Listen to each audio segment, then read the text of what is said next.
Aceh Utara berupa Al-Quran dan Iqra yang kami berikan untuk anak didik tertentu yang ada di balai pengajian ini.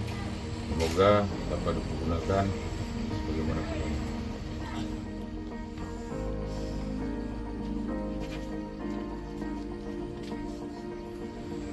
Alhamdulillah, ini merupakan sumbangan dari Bapak Kapolres Aceh Utara, dan terima kasih kepada Bapak Kapolres Aceh Utara yang telah menyumbang berupa Al-Quran dan Iqra kepada kami Balai Pengajian Nurul Falah di Payabakung, di Pucuk Alu, Kecamatan Payabakung.